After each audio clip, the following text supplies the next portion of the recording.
Good afternoon, everyone. Think we are right on time. And thanks so much for joining us for yet another virtual get together with the Financial Planning Institute of South Africa.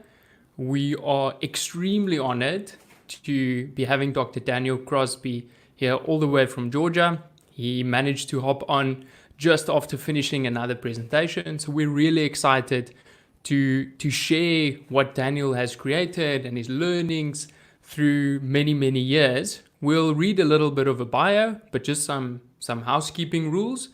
Please add your comments in the comment section on YouTube. If you are struggling, you're welcome to post anything there. The session will be recorded, so you'll be able to watch it back at any stage. And myself and Rudolph will be facilitating this discussion with Daniel. Good afternoon, everybody. Great. So let's just give a little bit of a background before we add Daniel to this session.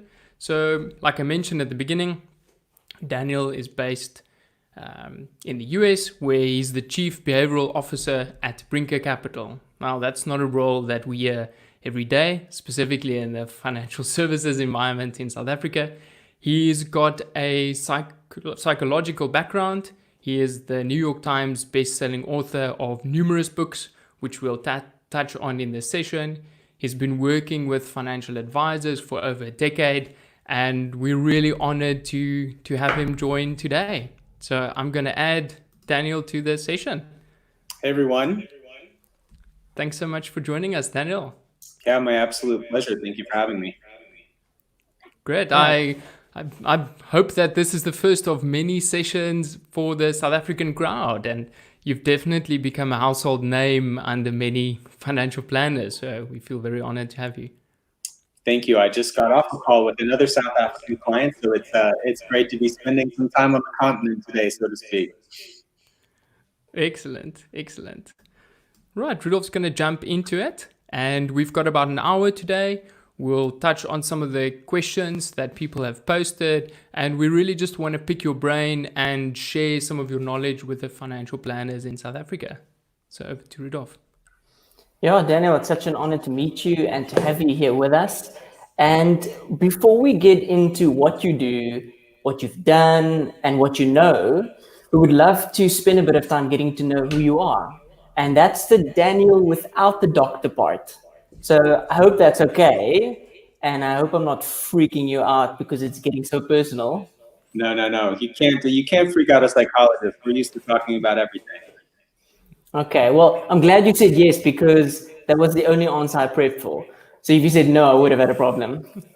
So, Daniel, if I'm not mistaken, your dad is or used to be a financial advisor? Still very much is. So he got his job the day that I was born. So my dad, I was the lucky break my dad needed to stop mowing yards and begin a career in financial services. So yes, my dad is quite young, and I mean quite young to have a kid my age, and has a thriving career as a financial advisor in my home state of Alabama. Okay, wonderful. And what was it like growing up in a house with a financial advisor? Was it all just spreadsheets and graphs? It was really wonderful. We had stock market games in school, and I always won. So that was a lot of fun. Cheating, but yes, you could call it that. It was great because I think I can't speak to South Africa. I think it's true of most of the world. It's certainly true of the U.S. that financial literacy is lacking. That many people grow up with inadequate exposure to ideas around investing and saving. And so growing up with the dad that I did, I grew up just always talking about these things, learning about these things. And even if I had not gone on to the industry, it would have been to my benefit because I knew how to save money. I knew how to spend money. I knew how to invest money. And my dad, these are things we talked about around the kitchen table. In a way that I think most families do not. Yeah, that's absolutely incredible, and you're right. I don't think money gets touched on all that often in households. I wanted to find out, do you remember any of sort of your childhood money lessons to this day that was taught in the house that you spoke around the dinner table? Yeah. So my dad was obsessive about paying our house off. And so when I was a child, I hope he doesn't listen to this. When I was a child, we never went on family vacations when I was a young child. Every extra dollar that we had to be applied towards debt. And here's a funny story. My dad would not let us say the word debt because he said it was a four-letter word, just like all the other four-letter words, and that he considered debt a swear word. So he was Okay. obsessive about paying off our house. We ate a lot of beans and rice and skipped a lot of vacations so that my dad could pay off the house. And he did that at quite a young age. And it was, again, he felt shackled by debt. And I feel like I learned a good lesson early on because of his sort of obsessive nature around trying to pay that off. Okay. I assume your dad is then maybe friends with Dave Ramsey? He's Dave Ramsey-esque without some of Dave Ramsey's bad ideas about investing. Yes. Okay. Okay, cool. Well, hopefully Dave's not listening either. Did you ever consider following in your dad's footsteps? When did the journey in financial planning and financial services or in finance start? Yeah, I did consider following in my dad's footsteps, and so I set off to do just what my dad did. I entered college as a finance major, and then after 1 year in college, I went on a 2-year mission for my church, and so I went and lived in the Philippines. I dropped out of college. I went to the Philippines, taught English, built houses, did church work for 2 years on an unpaid basis. And that's where I really kind of fell in love with people and started to want to do work that I wanted to work with people. I wanted to change the world. And I thought that becoming a psychologist was the way you did that. And psychologists are great and they serve a huge need in society. But it wasn't right for me. I got about 3 years into my PhD and I was just sort of eaten up by the stress of being a psychologist. It was just very heavy for me to kind of bring that home every day and to be meeting with so many people who were, sort of living through so much pain. And I really internalized it. And so about 3 years into my PhD program, I just started looking for non-medical applications of behavioral science. Okay. Long story short, discovered behavioral finance, discovered behavioral economics, and it was the coming together of these two worlds that I loved, and it's been a fantastic ride since then. Wow, that's absolutely incredible that you managed to take something that was sort of had its own career path, its own trajectory, and change it into something that suits you. Yeah. So Louis mentioned from the outset that you are the Chief Behavioral Officer at Brinker Capital. So my question is, what is a Chief Behavioral Officer and what do you do when you're a Chief Behavioral Officer? Yeah, you sound like my mom now. You sound like my mom now. So a chief behavioral officer, my role is that I deal with three things. I deal with training, tools, and technology. Okay. So our great vision is to take behavioral finance out of the ivory tower of academia and have it serve everyday advisors. So we serve Brinker Capital, our clients are 5,000 financial advisors. And so we want to take the insights that really smart people who are winning Nobel Prizes are unearthing in behavioral finance. And it's my job to take that research, to translate it, to turn it into technology, to courses, to blog posts, to webinars, to all these things, and then bring it to our advisors. So I'm sort of the intermediary between the advisors and the Nobel Prize winners to try and make it practical and useful. That's absolutely incredible that there's a middleman, because a lot of the things that the Nobel Prize winners do is like a massive question mark to me. Like, I don't really get it. Yeah. Well, I'm here for you then. So it's tricky. It's tricky to translate those things and then make it what's the so what of it? Okay, this person found this in a study. What does that mean for me and my clients?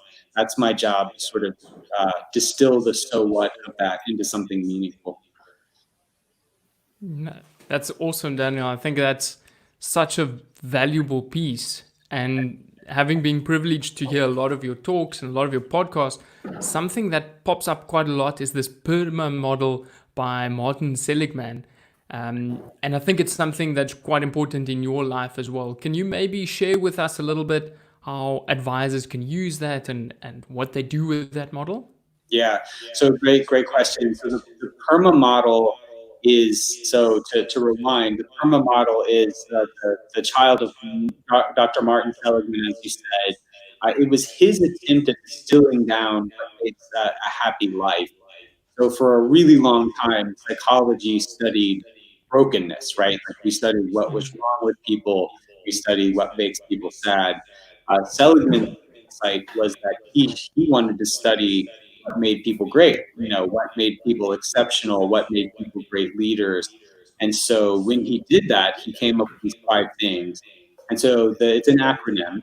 So the P in PERMA is for positive experiences. So this is just like fun. This is lightheartedness. This is fun. This is doing something engaging and just fun to pass the time.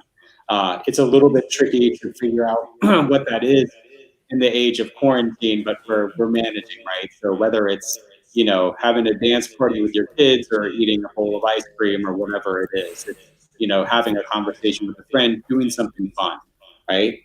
The E in PERMA is for engagement. Engagement is hard work.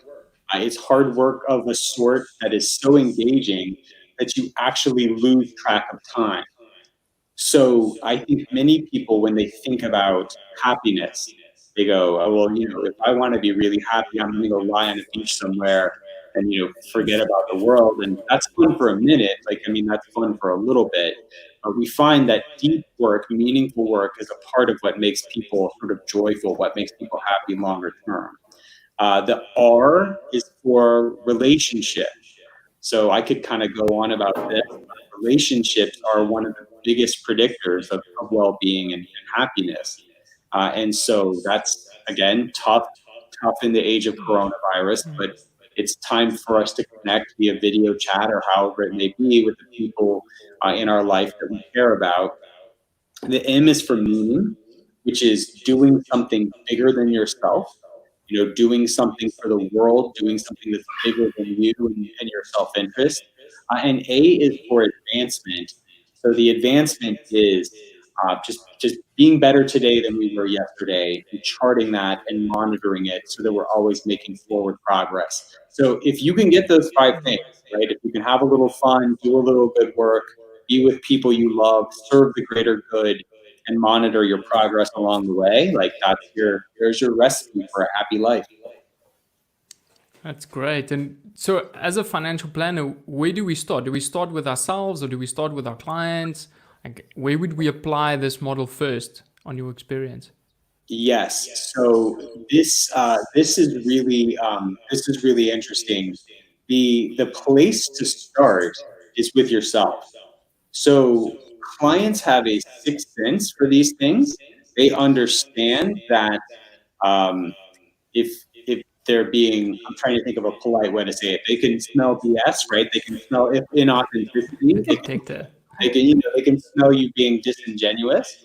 And so if we haven't worked on ourselves, there's really nowhere we can take our clients until we've fixed ourselves. I think that's a theme that's come up in the previous 2 sessions with Kate Holmes and Barry O'Mahony, one of the South African financial planners of the year previously. All of them said a lot of the work happens with yourself first before you can take that out to your clients. Absolutely. So Daniel, what we did in our preparation for today's session was obviously scour everything we could find about you. And we obviously know about your podcast, and we'll share a bit more detail with everybody online in a moment. But you've done some great podcasts. You've got loads of them, and there's a couple that I went through that I added to my to listen to segment. But One of them is that I particularly find interesting, not to throw you under the bus, is should you fire your male broker? So we'll definitely touch on that one in a moment. And then some of the other podcasts that I'm excited to get into is more info, more problems. Why is change so hard? 10 best ways to ruin your wealth. And I think these are all things that we need to be aware of, and we need to understand in ourselves and with our clients and know our own biases. But out of all the podcasts that you've done to date and all of the people that you've interviewed, do you have a favorite podcast or like a most memorable interview? So I'm going to cheat a little bit, and I'll say two. I think my interview with Jim O'Shaughnessy was awesome for me because Jim O'Shaughnessy's book, What Works on Wall Street, was one of the first that I read when I was sort of transitioning from the world of behavioral science to the world of finance. And so he's kind of been a hero of mine.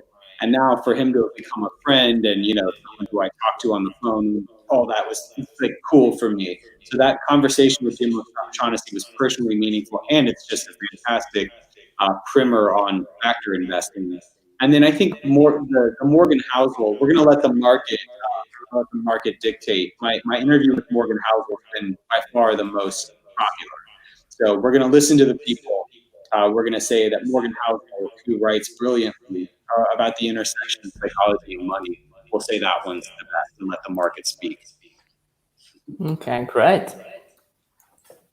I think that's such a great piece to stop on, because I want to jump into one of the quotes from one of your first books, The Laws of Wealth, that talks exactly to that, right? So I'm going to read this from the slide. It says, our natural tendencies will be toward excess complexity and flashy marketing, seeking out those who lead with bold claims of esoteric knowledge. What will add much greater richness is a partner who balances deep knowledge with deep report, someone we will listen to when we are scared and who will save us from ourselves. Can you elaborate a bit on this? I think it speaks directly to what you just said about most advisors looking back tends to focus on the real technical, flashy things. But actually what you're saying is that there's a completely different element that we can bring in. Yeah, so this idea was born from the research into what makes a good therapist. So when you look at the research around who gets better and who doesn't in a clinical psychology setting, the research points to a surprising finding, which is that years of school don't matter, theoretical approach doesn't matter. The thing that matters the most is that you like your therapist. And so I have seen this to be true among financial professionals as well. If you look at the research about how a financial advisor or wealth manager adds to their clients' lives, because I've done research to show that very consistently, people who work with financial professionals dramatically outperform those who do not. They're happier, they're richer, they're more prepared, they sleep better at night. Like there's this host of positive outcomes that comes with working with a financial professional. But the question is, how does that financial professional add value? And there's many ways. The primary way is by means of behavioral coaching, by keeping that client out of their own way at a handful of inopportune times in that client's development. And so who do we listen to? Well, we listen to people that we like. And so you need two things. You need competence, right? Of course, that's sort of table stakes. You need competence from your financial professional, but you also need someone who you like. And so the person you choose to work with should be deeply competent, but you should have rapport with them. You should like them, because that's what's going to induce you to take their advice when things get thorny. I think that's maybe a great opportunity to maybe look at it from a business perspective. When, let's say, someone's running a financial planning business and the teams are starting to grow, how do you incorporate or balance the likability to a certain person, yet streamline and, let's say, having a team approach of servicing clients? Have you got any ideas around that? Yeah. So I think I mean, again, easy for me to say. It's harder to do with limited resources. But to the extent possible, I think it makes sense to match clients and service providers on the basis of fit. And there's a number of ways you can measure that. You can, measure it on sort of demographic lines like diversity and, gender and things like that. In general, we tend to like people who are like us, which is, you know, can be a problem too. But I think the thing to think about is you might want to match on personality, right? You might want to match on personality. And if you're looking for personality, for financial professionals who want to understand personality, the best system there for measuring personality is called the Big Five. So if you're interested in kind of using a system to match clients and service providers, the Big Five is sort of the most scientific, most accepted way to do that. Okay, great. We'll definitely be sharing a link in the show notes to the Big Five for advisors to test and see. And I think, speaking from our perspective, running a financial planning business, you bring in these things, you test it, you see if it works, and you take it out if it doesn't. Yeah. I want to jump in here. I think over the last couple of months and the last couple of years, we've been hearing in the industry more about behavioral coaching. Would you mind, in a nutshell, just sharing to everybody in its simplest form, what does behavioral coaching entail? What does it mean? What does it look like in a client-advisor relationship from your point of view? We'd love to know. Yeah. So behavioral coaching is just the process of adding value by being a decisional aid, like helping this person to make better decisions about their wealth, about their investments, and even about their life. I mean, I think we need.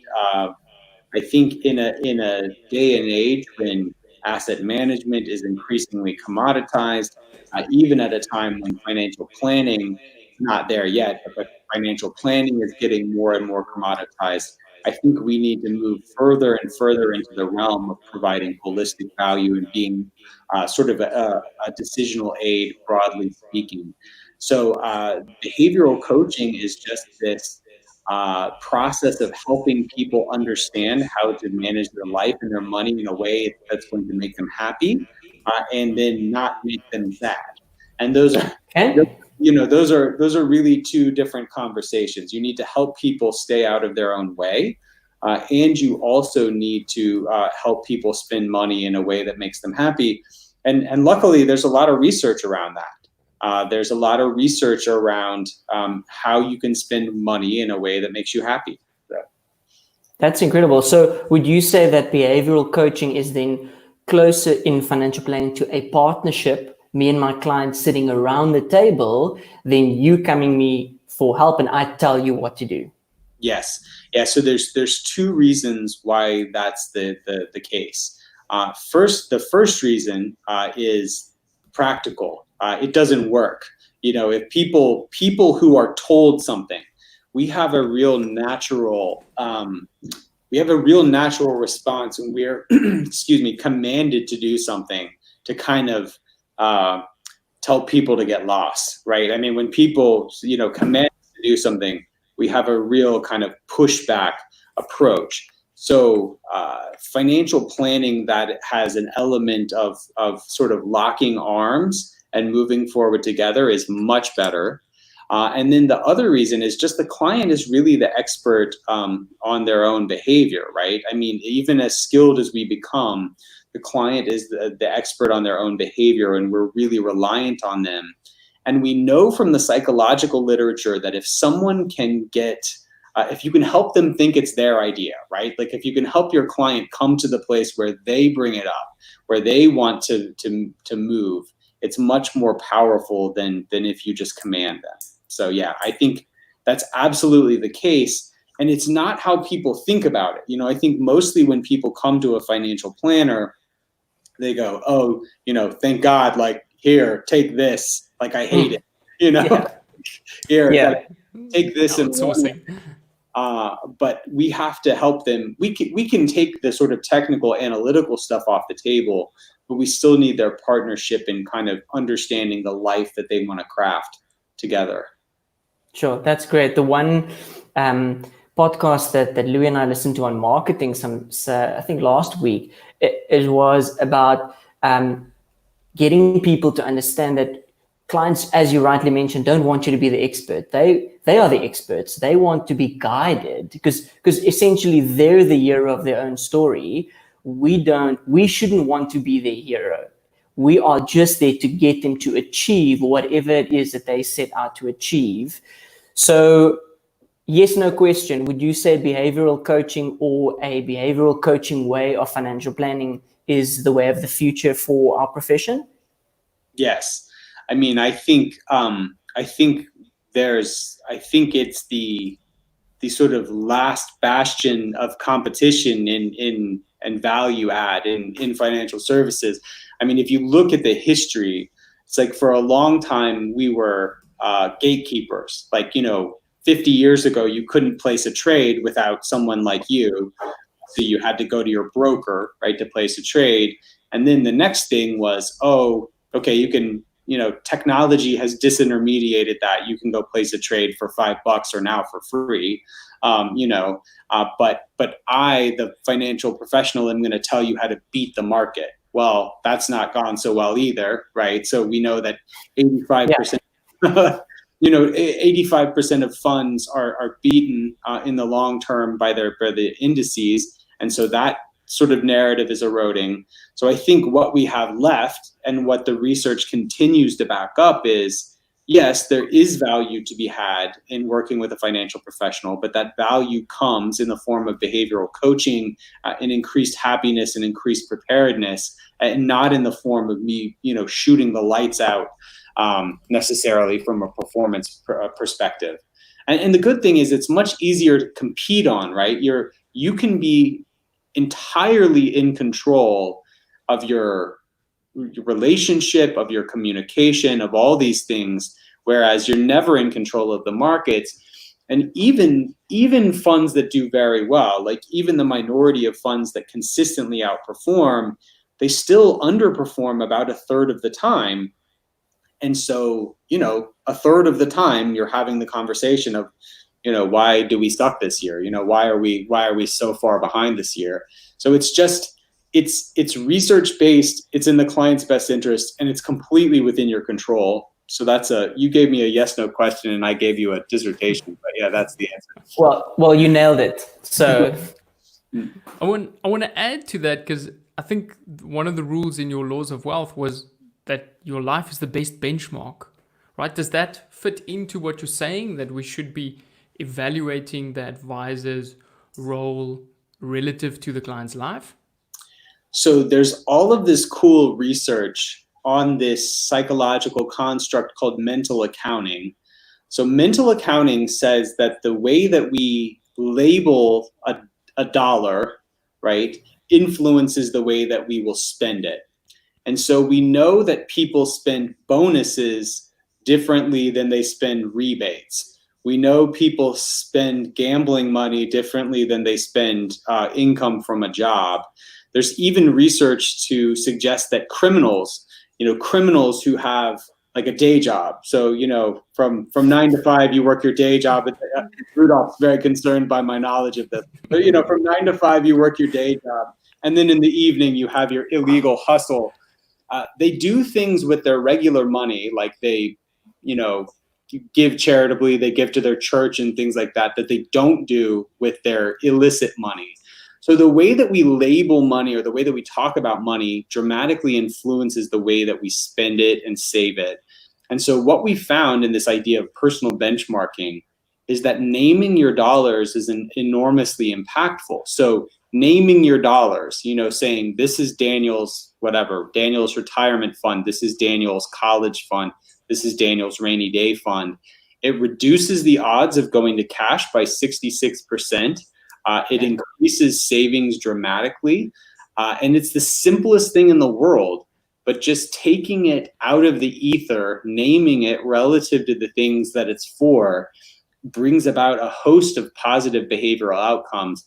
My last comment on that, my favorite study of all time was this study that was done on parents who were having a hard time.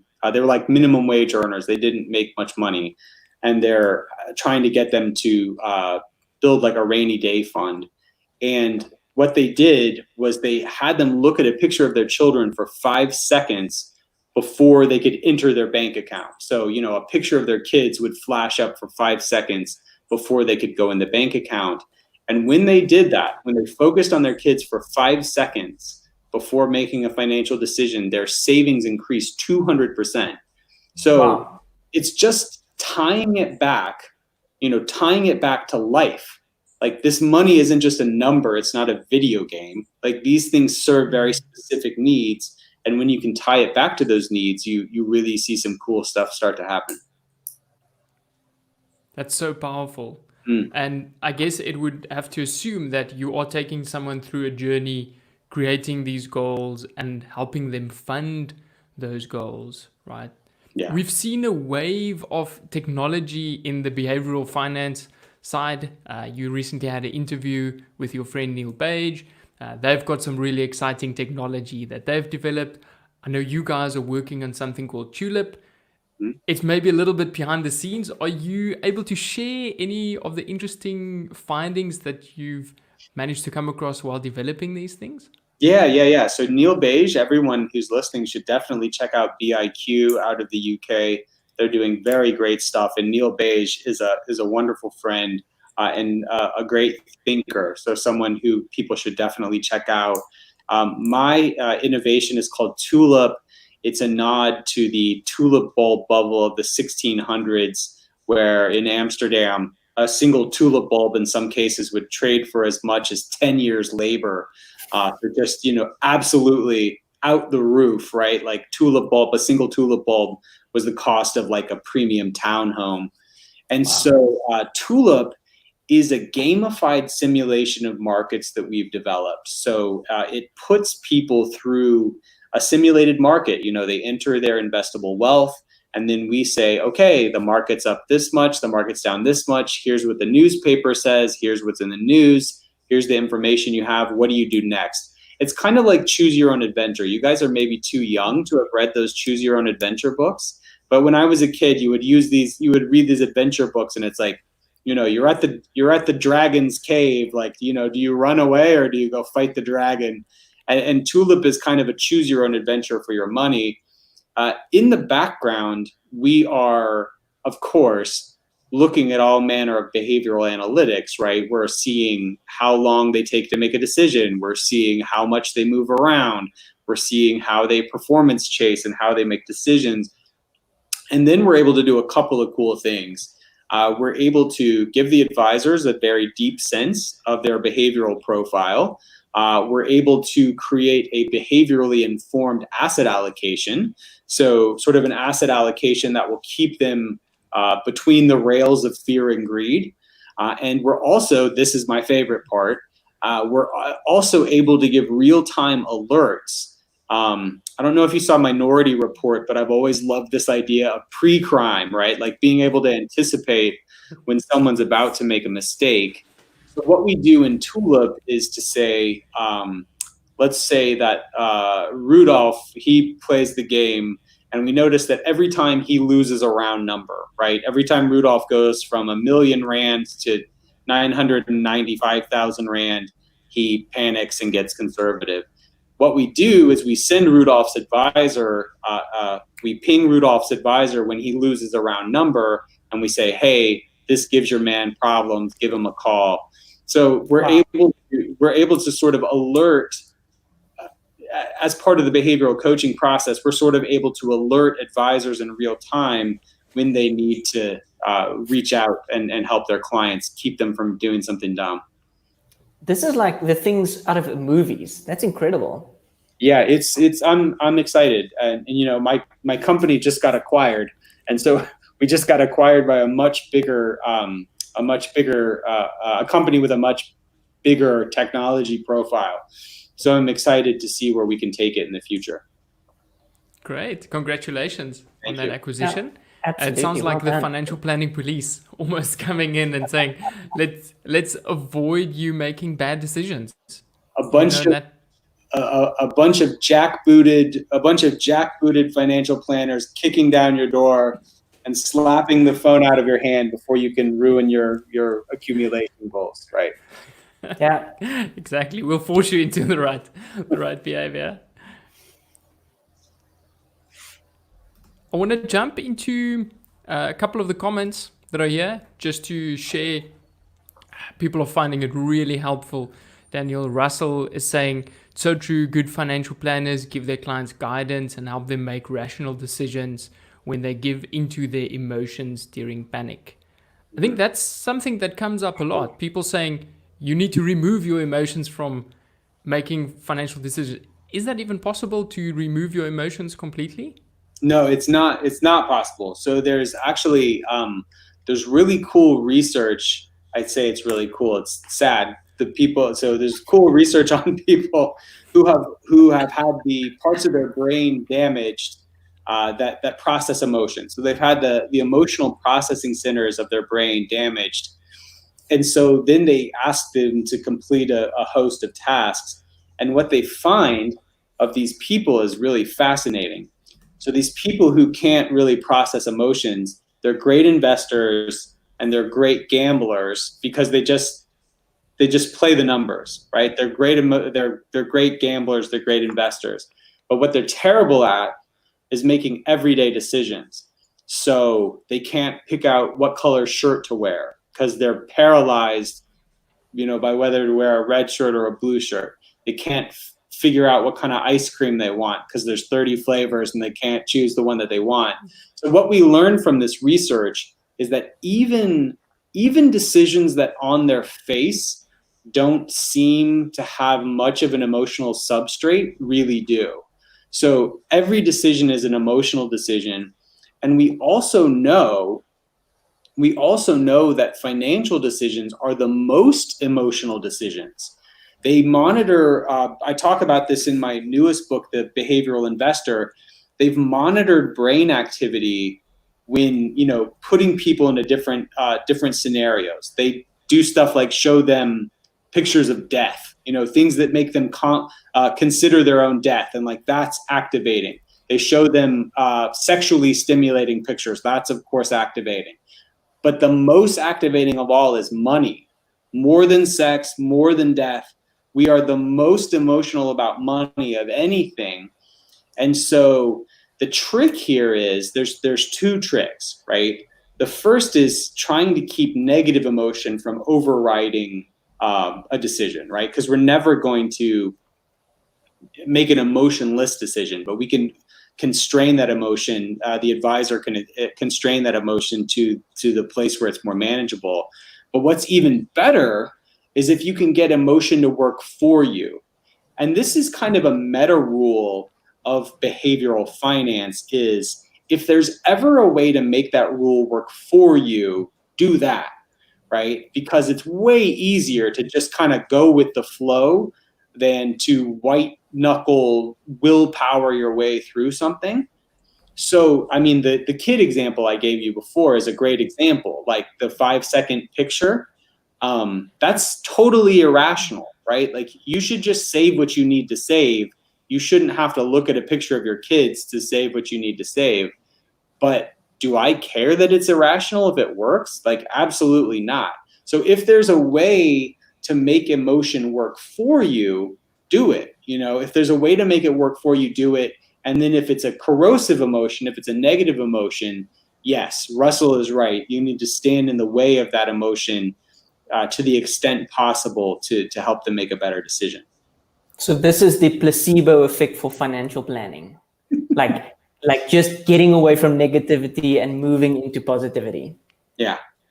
Using that PERMA model. Yeah. I think another Dan that comes to mind is Dan OReilly and his book Predictably Irrational, which I think is a great source for people to learn about how we can actually predict what's going to happen in certain scenarios. We're hardwired to fall into these traps. And that's why we can't do this alone. I think your laws of wealth is spot on, saying you can't do this alone. Yeah. Vainant shared that visual cues and personal nudges, the nudge theory, and I think that touches on what you were saying, using these tricks to default into the best behavior. Yeah. So I think if I'm understanding the question correctly about visual cues, one of the most powerful things that we can do is to make investing salient, or to make goals salient. So salient is a psychological term which effectively means vividness. So one of the reasons why your jobs are also hard is because scary stuff is very vivid, right? Like if you look at, my favorite example is selfies and shark attacks, right? So selfies kill way more people than sharks every year, like way more people, right? Because people take a selfie and they walk into traffic and they get hit by a car. It sounds terrible, but the selfies are way more dangerous than shark attacks. Like effectively, no one dies of sharks. 2 or 3 people a year, billions of people on the planet. But yet we're very scared of shark attacks because they're very vivid, they're very salient. Because you can watch Jaws and go like, yeah, that could happen, right? It's easy to create a story around it. So what we need to do, to the person's point, is we need to make the good stuff vivid, right? So there's very good. Yeah, there's research that shows that people, Merrill Lynch used to have an app that would allow you to age your face, because people found that when they looked at an aged version of their face before making a retirement decision, they would save way more. Because, you guys today, young guys sitting here, it's hard for you to think of the 85-year-old version of yourself, right? Like that version of you doesn't seem very real. But when you can make it salient, when you can make it visual, when you can make it real, you begin to understand it. So yes, one of the things that we can do to help our clients is to help them like even fantasize or visualize the desired outcome, because they need a yes that's bigger than the no of all the fear that the news is always putting out. So anything we can do to make it more salient, more vivid, more visual is really potentially very powerful. The app that you spoke about to age yourself, is that still available? And can you add a beard in the app, or is not? I mean, I think you have a nice mustache. I think you're doing fine already. I don't know. I really don't know if it's still available, but there are face aging apps. Just be careful. Just be careful, because I think some of them steal your data and send it to countries that you don't want. But okay. Well, good hint. Yeah. Daniel, on that positivity side, I think that's something that in South Africa for a lot of people can be really difficult. There's so much bad news coming out around South Africa, around our debt levels, around unemployment, around politics, around misappropriation of funds. From the outside looking in, are we unique? Do other countries feel the same way about their own country? And how do we create that positive view? Like, what do you focus on? Yeah, so I mean, I can speak for America, which I consider to be, squarely in the toilet right now. But so I mean, I think, but I don't think that's uncommon, because the way that I said something in one of my TED Talks that, like, if you see something on the news, it's almost by definition rare, right? Like, nobody, the way that things get on the news is by virtue of it being unusual and extraordinary. So this is where something called the attention bias comes in, because we evaluate the likelihood of something based on how easily we can recall it. Right. So again, think about your shark attacks and your selfies. Someone drunkenly stumbling into the road is not news the way that a great white shark off the coast of South Africa is news. And so one's more likely, but one's easier to recall. So sort of these extraordinary negative events that we see in the news all the time in many cases, they're not all that likely, but they're very easy to recall because they're everywhere. So yeah, I don't think there's anything unusual about, I think all countries kind of report the bad news. And I mean, to be fair, at least here, there's a lot of like legitimately bad news to be had right now. I mean, it's a very tough year.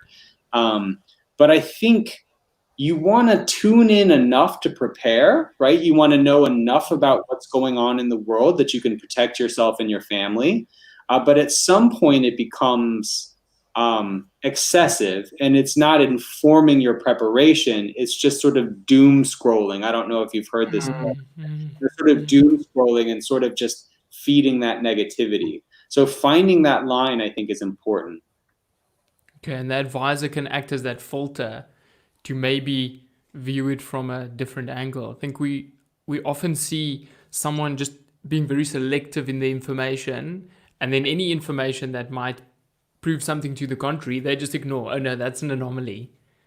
Well, and I think an advisor, one of the things that I think it's important to understand about the human mind and human nature is our brains account for 2 to 3% of our body weight, and they account for 25 to 30% of our energy expenditure in a given day. So you're burning, by virtue of using your brain, you're burning about a third of the calories you burn in a day, even though it's just this teeny tiny part of your body. And so your body is always looking for ways to think less. You're always looking for ways to sort of coast or to outsource that thinking to someone else.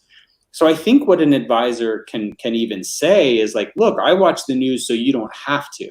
Like, I'm your body shield. I'm going to take this bullet for you so you can go live your life, go make money, go be with your family, go do 100 things that are more important than this. Let me worry about this. You go do you. So I think that's a really positive way for a planner to position that. That's great. Isn't that such an important job, actually? One of the questions here that someone wants to ask is Steve Gerson asking, how do you charge fees? I'm assuming that relates to Brinker and the business. I don't know if that's something that you want to answer and touch on that. Yeah, I don't. I am not myself an advisor. I mean, I've passed the test, but I don't have a practice or anything. So I'm not in the trenches of talking about fees. But I think that we as an industry are more self-conscious about this than our clients are. So I saw something recently that said 2% of Americans know what they pay their financial advisor. Wow. And so I think that, and again, this could be a total cultural difference that I'm unaware of. But I think as a general tendency, I think that fee conversations become more prevalent in the absence of perceived value. So I would spend less time sort of infighting about fees, because I think we do a lot of sort of infighting within the industry about fees, and more time worrying about how you can make your process so exceptional and so noteworthy and so memorable that your clients will pay whatever it costs, right? And so, I'm not in the trenches of that, so I don't mean to be insensitive to it. I know it's an important conversation, but I think that fee conversations multiply in the absence of perceived value. And so I'd spend as much time as possible there.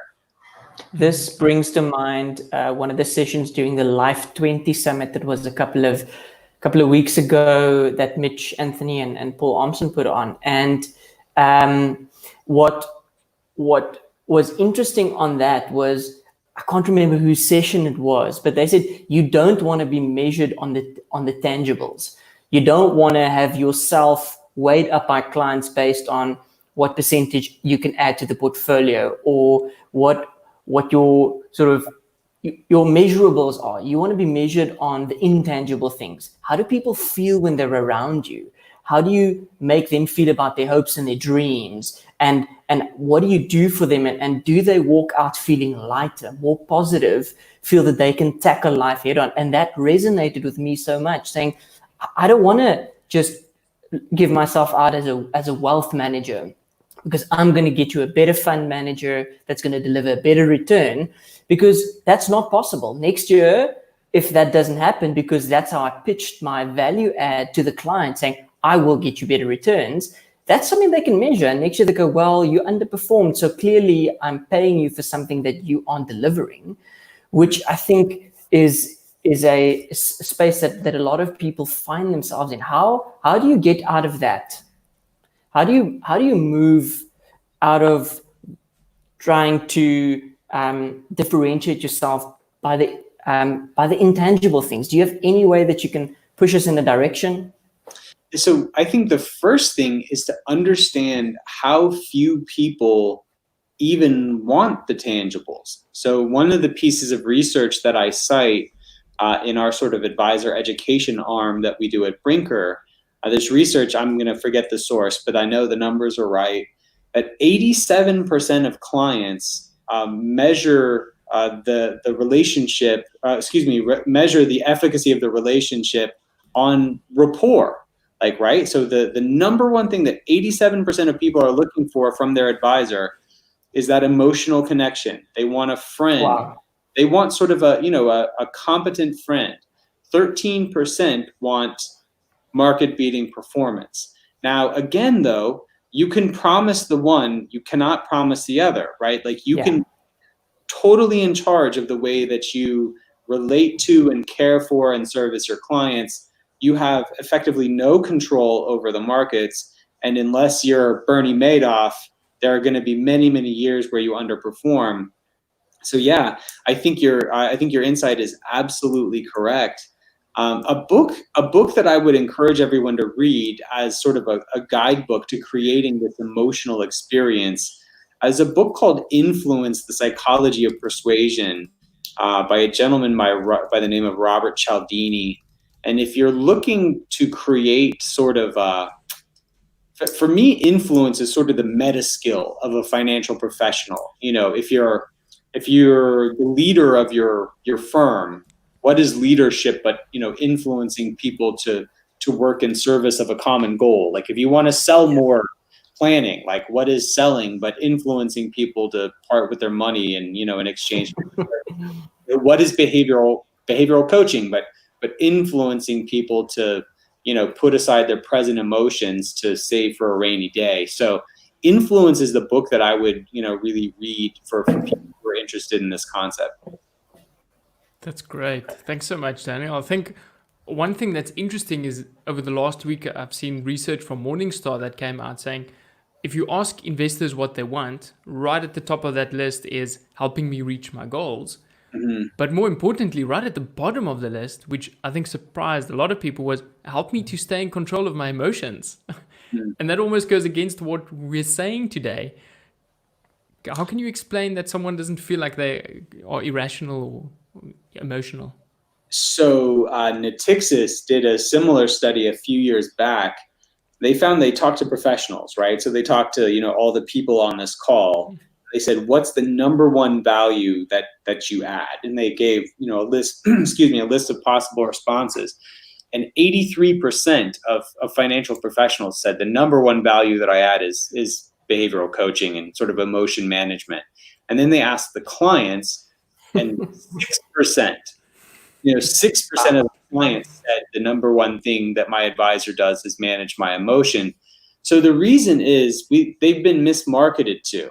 Like, we've marketed our industry as competing on performance for 100 years. Like for 100 years, this has been it. Like I've got a newsletter, I've got market beating performance, I've got this or that. And that it's becoming increasingly apparent that emperor had no clothes. And so it's sort of a time now for people like you all, people who are on this call, to begin to shift the conversation to say, look, people feel this way because they were told to feel this way. They were told, and it makes some intuitive sense, right? It makes some intuitive sense to think, well, hey, if I can just get a big number, then I'll get to my goals.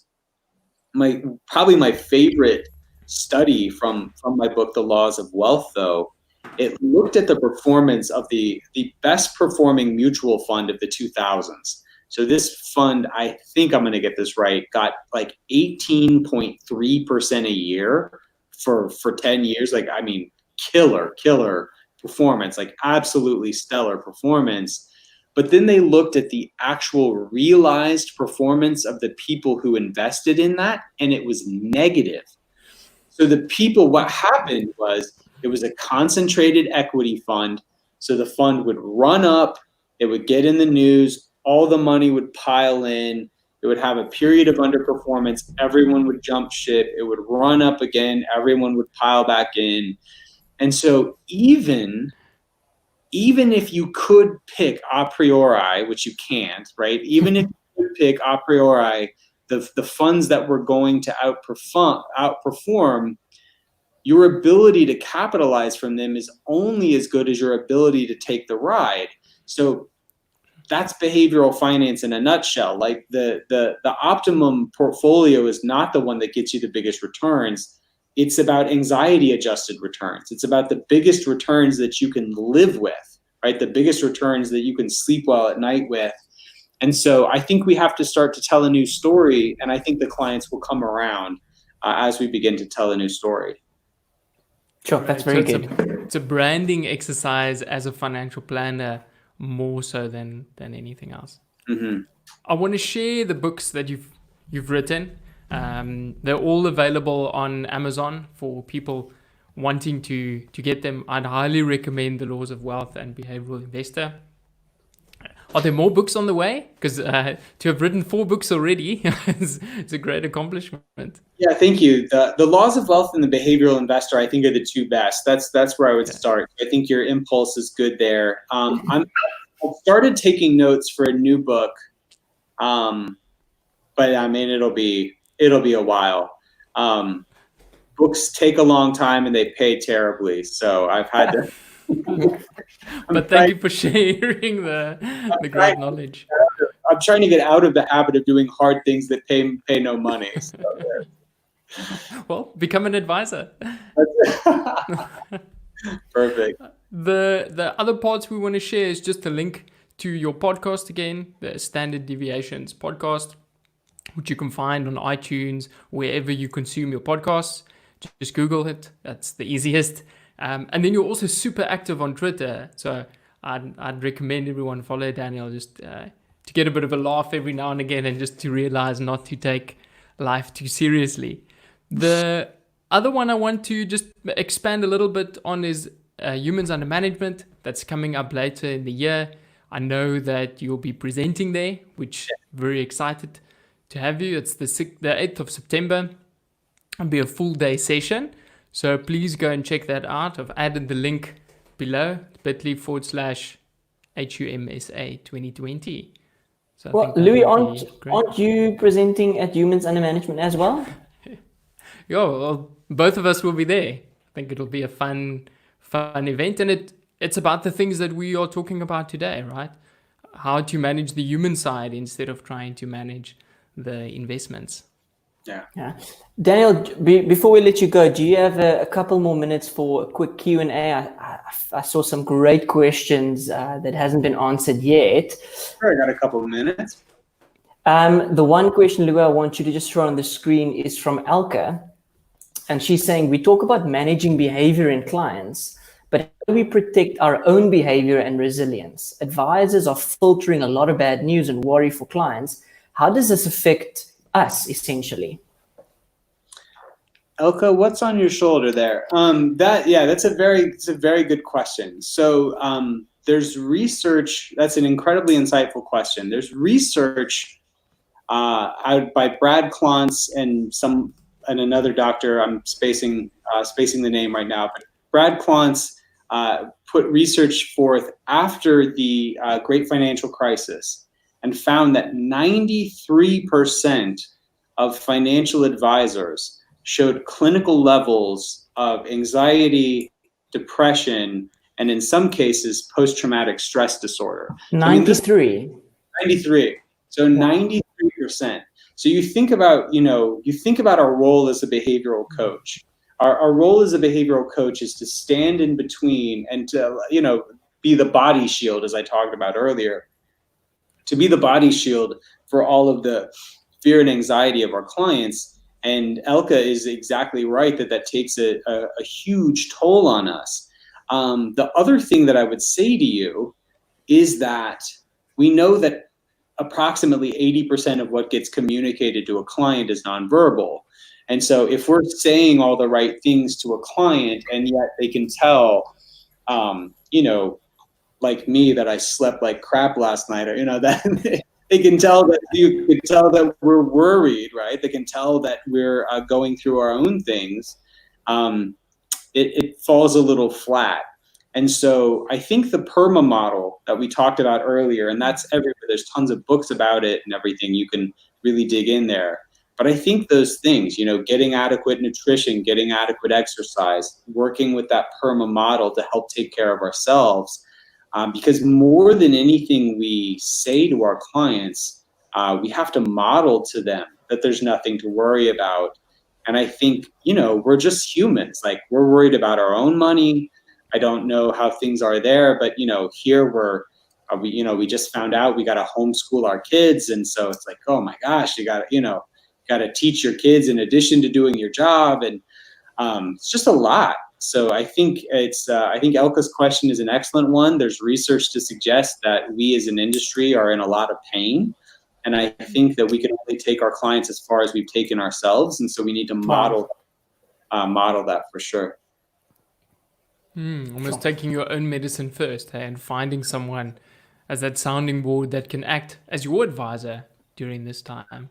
Yeah. One thing that we are trying to do, Daniel, in South Africa is to build a community of like-minded financial professionals. And do you think that a community of people like ourselves, do you think that we will be able to sort of make each other how can I phrase it? Like, if you're saying that we are taking it on as a body shield in a peer-to-peer setting, do you think that's something that can be helpful to talk about these things that actually happen? Because there's a lot of financial planners that are solely on their own. It's them, and they maybe have an administrator, that's somebody that helps them, but they don't have anyone in a team-based setting that they can talk to. So what would you recommend for the people that are on their own? Yeah, I think that kind of community is the perfect solution. Back when I was a therapist, I always had my own therapist, because it's like, my goodness, after 40 hours a week of talking to people who are just, going through the worst day of their life, like you need someone to talk to yourself. You spend all your time one-on-one with these people. And so I think there's an enormous parallel there. And I think that sort of body of people who understands is exactly what you need. So I think, in addition to whatever professional benefit might accrue from such a body, I think there's a great psychological and personal benefit that could accrue from having such an organization. Wow. It's excellent. And I think that's part of what we're trying to do with these virtual get-togethers. Hopefully it becomes physical get-togethers in the near future. Again, because, it's tough during these times, like you're saying. Yeah. Everyone's going through a different experience on different levels, and just being tuned into that can be really helpful. Yeah. Rudolph, any other questions that you think we should be sharing here? Yeah, so the one question that I have again is from Vainant. I think we touched on one of his earlier questions, and he's asking, from your experience and research, what are the most important biases financial planners need to be tuned into, and how would you deal with them? Yeah, so that's a huge question. I'll tell you the four that you kind of need to be aware of.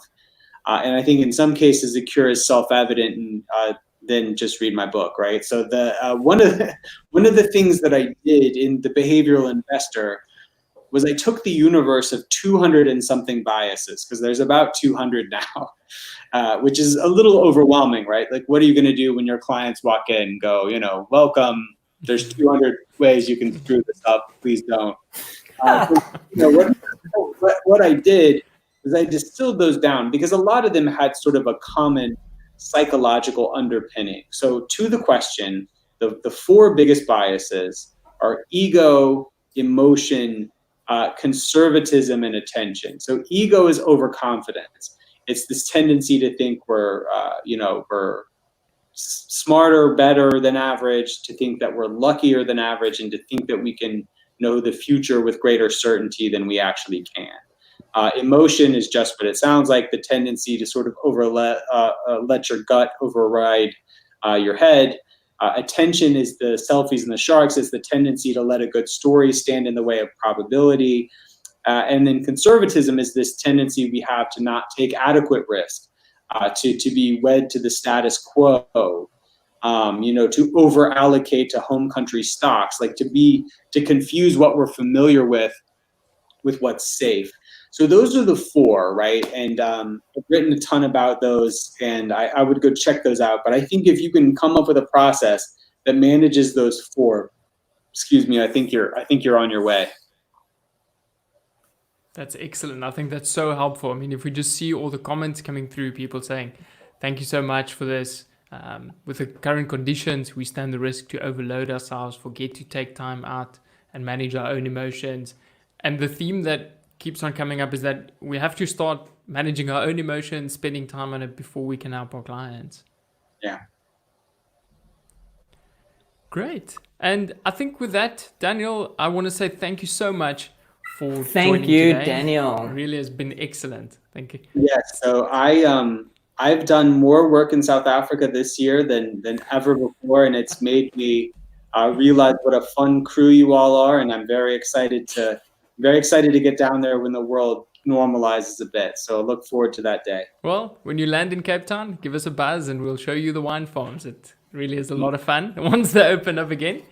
Just for everyone, on the 12th of August, we'll have another session with Paul Armson. A lot of what you heard today about the Life 20 Summit and life-centered financial planning. Paul talks a lot, writes a lot, excellent content around that. So please don't miss that. I think we've had some wonderful international and local speakers. So the bar is really set high. Daniel's continued to set that today. And with that, I want to say thank you so much. And we'll wrap it up there. Right. Thanks, everyone. Be well. Great. All the best, Daniel. Thank you. Thank Bye-bye. you.